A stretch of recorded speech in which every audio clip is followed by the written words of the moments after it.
to Les Schwab Tire Center's Outdoor GPS, presented by Fisherman's Marine and Outdoor. Good morning, everyone. I'm Owen Hayes. You're watching Les Schwab Tire Center's Outdoor GPS, presented to you by Fisherman's Marine and Outdoor. And I'm going to give you a number of reasons to go over. Like I say that at the beginning of every show, and it's for good reason. There's a lot of reasons to head to Fisherman's. All three of their locations, by the way.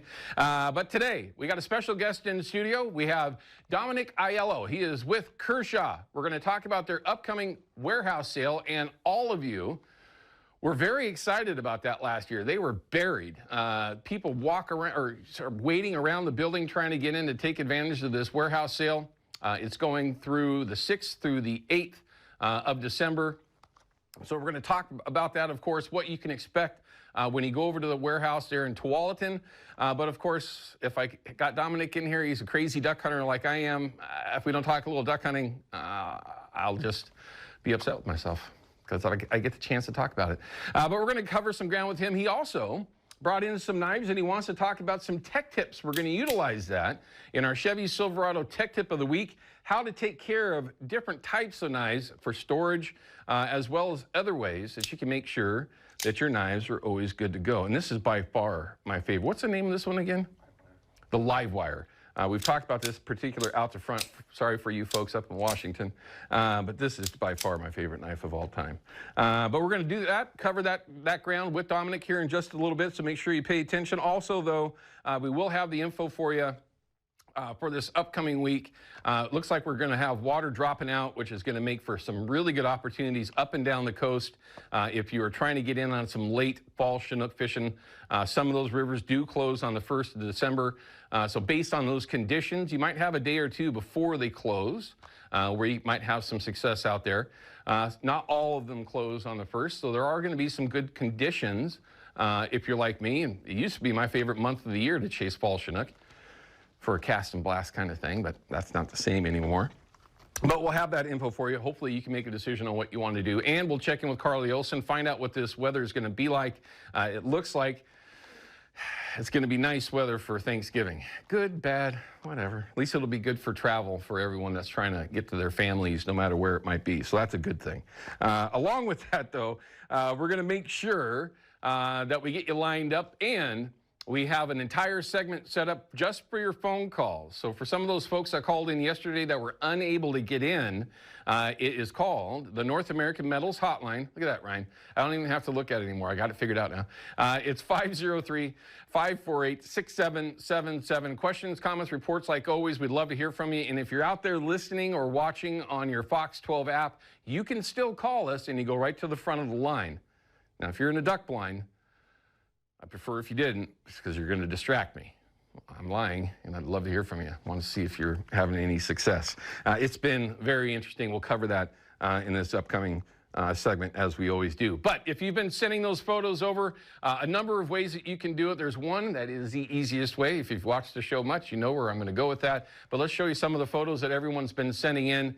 And we'll start to see some of these photos change a little bit. Still going to see a lot of Chinook photos like this one here.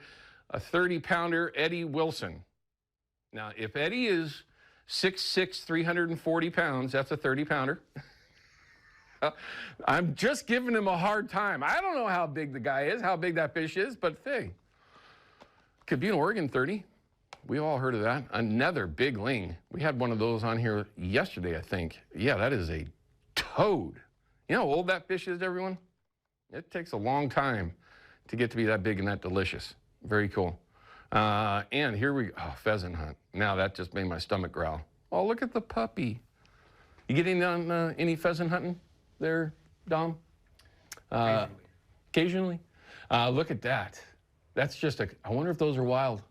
Not that there's anything wrong with pin rays. You all know me. As long as I have a chance to go chase them, I'm good with it. Clay's smallmouth. Nice fish, too, by the way. Been quite a few people chasing those things in the wintertime. I got a rumor that there was a giant that was caught over there at Hag Lake. I don't know if it actually turned out to be a record, but that was just recently as well. Here's another one, Cooper's first November bass. Yeah, it's a thing, everyone. You're going to see a lot more of those big fancy bass boats around here the next handful of years as well. Don't ask me how I know. Great day on the island. What island? Somewhere, some part of the world. I'm not sure what island he's talking about. Keith, well done. Matter of fact, Dom, you know where that is? I know right where that is. Yeah, it's an island over there in Eastern Oregon someplace. I'm just teasing everyone. Larry with a coho. Larry's coho. That's a coho? There's still been some of those getting caught, interestingly enough. I mentioned this the other day, locally.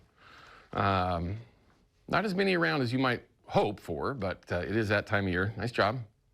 There's an Eastern Oregon Chinook. Looks like mouth of the Klickitat. It is the mouth of the Klickitat.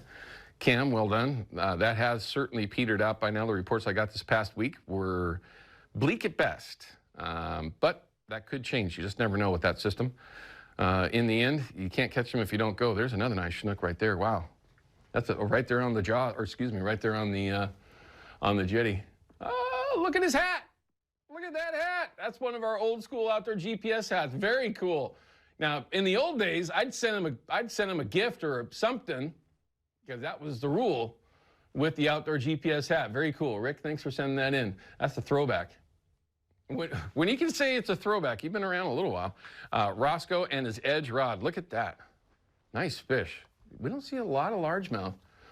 That is largemouth, by the way, everyone. I wish I could see which rod that is that he's throwing there, but if you were unaware, Edge are one of the top bass rods nationally, believe it or not. One of our local companies making rods for everyone. It's the Fox 12 app. It's the easiest way to send photos in. Number of ways that you can do it. Become a fan on our Facebook page, which is simple to do. If you're into that stuff, you can send them there, but nothing's easier than the app. And scroll down. It'll show you how to upload those photos and videos, and we love to show you off. All right, I'm going to save a little bit of time here. We're going to go into our next segment. We'll have river levels for you, a giveaway reminder, a couple of other things as well, and we'll check in with Carly and find out what this weather is going to be like this upcoming week so you can make a decision on what you're going to do. Might be helping me make a decision just to take a few days off from chasing birds around, although it never seems to happen. Just keep banging my head against the wall. We'll be back with more Outdoor GPS in just a minute.